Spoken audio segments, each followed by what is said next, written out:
Ufaulu mzuri haupatikani tu kwa kufundishwa vizuri, lakini pia mazingira rafiki ya kujifunzia pamoja na kujisomea huleta mchango mkubwa katika kufaulu vizuri, lakini pia kumjenga mwanafunzi kisaikolojia kuweza kuelewa vizuri na kuwa tayari kufundishika kila wakati. Je, hali ipo hivyo kwa wanafunzi wa shule ya msingi Komsala wilayani Handeni mkoani Tanga? Jibu ni hapana. Utazamapo video hii unawaona wanafunzi wakiwa wamekaa chini. Hawajakaa chini kucheza, bali ni kwa sababu hakuna madawati. Katika moja madarasa kuna madawati mawili tu. Madawati hayo mawili hulazimika kukaliwa na wanafunzi wasiopungua 10. Ukitazama wengine waliokaa chini, sio chini ya wanafunzi 50. Maana yake kwa haraka darasa hili linaweza kuwa na wanafunzi sio chini ya 60. Hivyo kama darasa hili lingekuwa na madawati, pengine pangekuwa na wanafunzi wengi zaidi ya hawa. Walimu wa shule hii ya msingi Komsala nao pia inasemekana wana changamoto ya viti, hata wao viti hawana. Hapa ndipo tukapata maswali kama katika ulimwengu wa leo, inawezekanaje Jambo TV ikalazimika kufanya jitihada za maksudi kwa haraka sana kumtafuta mkuu wa wilaya Handeni, wakili msomi Albert Msando, atueleze hasa nini ambacho kimetokea hapa. Niko likizo lakini nimeweza kufuatilia. Ndio. Na ni kweli tatizo la upungufu wa madawati lipo kwenye hiyo shule. Ndio. Kama ambavyo hiyo clip ilikuwa inaonyesha. Ndio. Na nimewasiliana na mkuu wa idara ya elimu msingi. Ndio. Ambaye na yeye ameniambia ni kweli kwamba kulikuwa kuna shida. Na hatua ambazo mpaka sasa wamechukua. Ndio. Wazazi wenyewe kwanza walishakaa tarehe 18 ya mwezi huu. Ndio.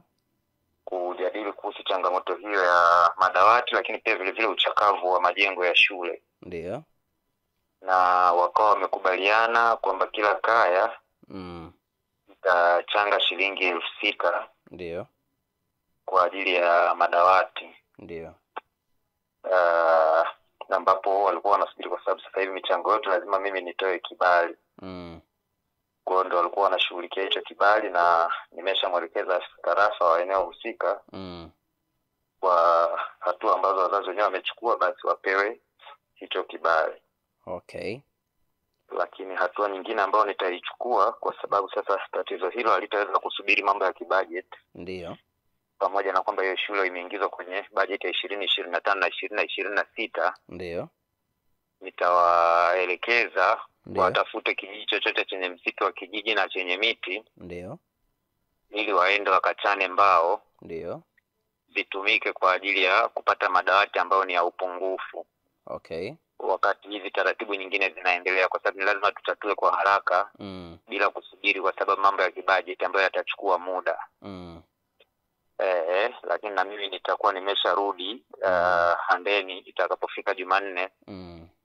Kwa personally nitafika kwenye eneo hilo ili nikawaongezee nguvu na hamasa wananchi tuweze kutatua kwanza kwa kutumia nguvu zao binafsi, lakini pia niendelee kuwasukuma watu wangu wa halmashauri, hasa mkurugenzi na timu yake kuona namna gani shule hiyo pia itaangaliwa kwa jicho la kipekee, kwa sababu ni mojawapo ya shule ambazo zina uchakavu mkubwa wa majengo na ni shule kongwe.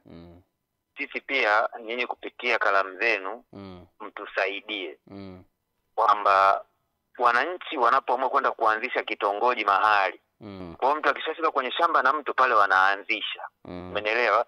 Kwa sababu ni shughuli za kiuchumi zinawapeleka kule. Sasa wakifika wananchi, kutokana na wameshakuwa ni waelewa sana, wanajua kabisa tunahitaji shule. Kwa labda wanaanzisha shule shikizi.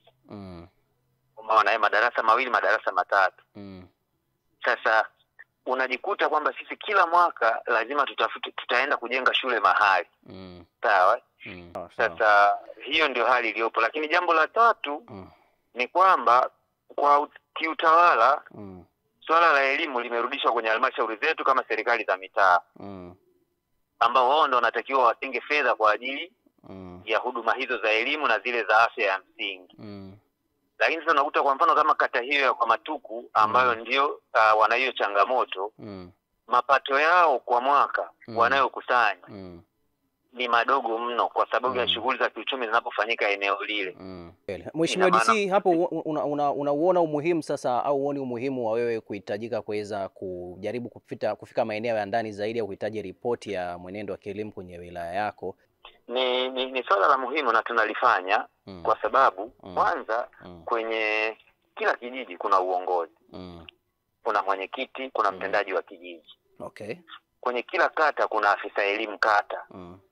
Ambaye amekabidhiwa kata kwa ajili ya kufanya hiki ambacho unasema lazima kifanyike.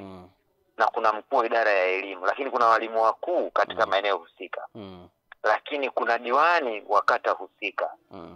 Kuna afisa tarafa wa eneo husika. Umeona Kuna watendaji wa kata katika maeneo husika. Nadhani umuhimu ambao tunatakiwa sisi kuelekeza zaidi kwa sababu ni lazima DC utatakiwa upite katika maeneo yote. Lakini una vitongoji 770. Sawa? Ukigawanya tu kwamba kwa kila siku kaenda kitongoji kimoja au viwili, ina maana ni mwaka mzima utakuwa unatakiwa utembelee vitongoji. Shime serikali. Tupo kwenye ulimwengu ambao umebadilika sana. Tupo kwenye wakati wa kuendelea na kukimbizana na teknolojia, lakini pia kukimbizana na mchawi wa ukosefu wa ajira. Lazima mazingira wezeshi ya kujisomea na kufundishia yawe bora kwa walimu pamoja na wanafunzi.